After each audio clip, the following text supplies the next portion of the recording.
YBR Infra's duplex villas, 90 lakhs onwards near Adipatla, Hyderabad.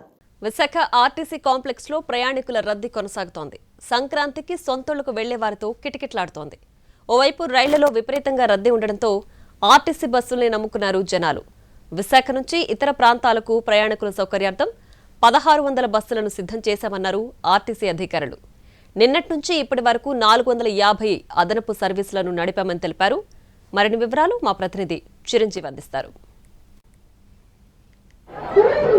Visakha RTC complex లో ప్రయాణికుల రద్దీ కొనసాగుతుంది. ప్రస్తుతం సంక్రాంతికి సొంత ఊళ్ళకి వెళ్లే వాళ్లతో కిటకిటలాడుతున్నటువంటి పరిస్థితి కనిపిస్తుంది. నిన్నటి నుంచి కూడా 24 అవర్స్ కూడా మొత్తం సర్వీసులన్నీ కూడా యథావిధిగా కొనసాగుతున్నాయి. స్పెషల్ ట్రైన్ సర్వీసులన్నింటినీ కూడా ఆర్టీసీ అధికారులు కేటాయించిన పరిస్థితి కనిపిస్తుంది. ప్రస్తుతం మనం చూస్తున్నాం రిజర్వేషన్ కౌంటర్ల వద్ద ముఖ్యంగా దూర ప్రాంతాలకు వెళ్లేటువంటి ప్యాసింజర్స్ ఎవరు ఉన్నారో వాళ్ళ కోసం మరిన్ని ప్రత్యేక సర్వీసులు ఏర్పాటు చేయడం జరిగింది. ఇటు కడప, కర్నూలు, నెల్లూరు, గుంటూరు, హైదరాబాద్ తో పాటు బెంగళూరు, అదేవిధంగా ఈ రాయలసీమ జిల్లాలో అయినటువంటి అటువైపు కూడా విజయవాడ వీటి మీద కూడా ప్రత్యేక సర్వీసులను ఏర్పాటు చేశారు. వరుస సెలవులు రావడంతో స్టూడెంట్స్ కూడా ఎక్కువగా బస్సులను ఆశ్రయించి సొంత ఊళ్ళకు వెళ్తున్నటువంటి పరిస్థితి. ఈ నేపథ్యంలో ఆర్టీసీ కాంప్లెక్స్ వద్ద పూర్తిగా సందడి వాతావరణం నెలకొన్నటువంటి పరిస్థితులు చూస్తున్నాం.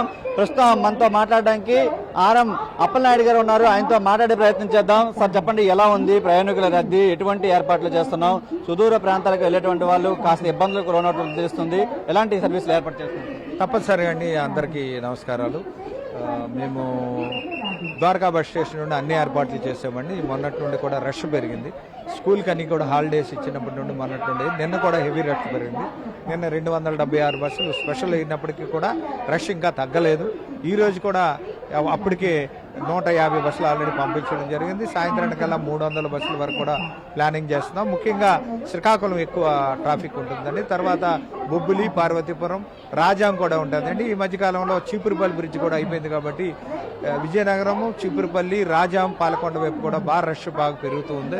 బస్సులో ఆక్యుపెన్సీ ఎలా ఉంది సార్? గత ఏడాదితో పోల్చుకుంటే ప్రయాణికుల సంఖ్య ఏమైనా పెరిగింది? ఎందుకంటే శ్రీశక్తి బస్సులు కూడా ఏర్పాటు చేయడం జరిగింది. తప్పనిసరిగా అండి, లాస్ట్ ఇయర్ ఏంటంటే 1050 బస్సులు వేసాము. ఈసారి 1600 బస్సులు వేసాము. శ్రీశక్తి పథకము దృష్ట్యా శ్రీశక్తి పథకం వచ్చాక కూడా శ్రీశక్తి పథకం 5 బస్సుల్లో కూడా ఇది వర్తిస్తుంది కాబట్టి 5 బస్సులు ఏదైతే ఉన్నా సిటీ ఆర్డినరీ, పల్లి వెలుగు, మెట్రో ఎక్స్ప్రెస్ ఈ బస్సులన్నిటి కూడా ఎలా ఉంటుంది కాబట్టి 1600 వరకు బస్సులు అవుతాయి. ట్రెండ్ అయితే చాలా ఫాస్ట్గా ఉందండి.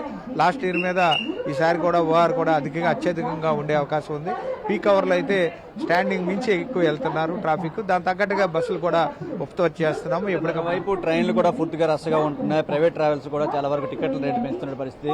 ఆర్టీసీలో ఎటువంటి పరిస్థితి నెలకొంటున్నాయి? మరి ఆక్యుపెన్సీ అంతా కూడా ఎట్లా ఉంటుంది?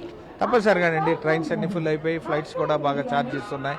ఈ రకంగా అట్లా బస్సులకి వస్తున్నారు. దీని తగ్గట్టుగా కూడా బస్సులు మేము 24 అవర్స్ కూడా మేము బస్సులు తిప్పుతున్నాం. స్టాఫ్ను కూడా అదనం డ్యూటీ కూడా చేసి అడిషనల్ కిలోమీటర్స్ వచ్చేలాగా అదనంగా తిప్పుతున్నామండి. నార్మల్గా కాకుండా అదనంగా కూడా రీచ్ అవుతున్నారు. 20-30% ఎక్స్ట్రాగా కూడా తిరుగుతున్నాయి కాబట్టి ప్రయాణికులకు ఎటువంటి ఇబ్బంది లేకుంటుంది. తప్పనిసరిగా ఒకేసారి రష్ వస్తుంది కాబట్టి దాని తగ్గట్టుగా ప్రయాణికులు కూడా కొంతవరకు క్యూ లైన్ పాటించి సమయం పాటించినట్టయితే అందరినీ కూడా తప్పనిసరిగా డే అండ్ నైట్ క్లియర్ చేస్తాం. ఎటువంటి ప్రయాణికులకి అసౌకర్యం జరగదు.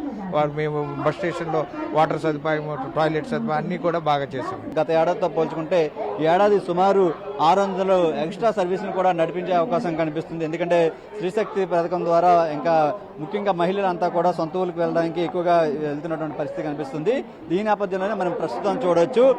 ప్రస్తుతం విశాఖ ఆర్టీసీ కాంప్లెక్స్ వద్ద అయితే మాత్రం పూర్తిగా రద్దీ వాతావరణం అయితే కనిపిస్తుంది. సొంత ఊరికి వెళ్ళడానికి ప్రయాణికులంతా కూడా కొద్దిగా సిద్ధమవుతున్నటువంటి పరిస్థితి. నిన్న శనివారం, ఈరోజు ఆదివారం, ఈ 2 రోజుల్లో కూడా పూర్తిగా ఈ 2 రోజుల్లోనే విద్యార్థులంతా కూడా సెలవులు ఇవ్వడంతో పూర్తిగా ఊర్లకు వెళ్ళడానికి సిద్ధమవుతున్నారు. ఈ నేపథ్యంలోనే ఆర్టీసీ కాంప్లెక్స్ ఈరోజు ఉదయం నుంచి కూడా పూర్తిగా రద్దీ వాతావరణం అయితే ఇక్కడ కనిపిస్తుంది. కెమెరామెన్ రవితో చిరంజీవి, ఎన్టీవీ, విశాఖ నుంచి.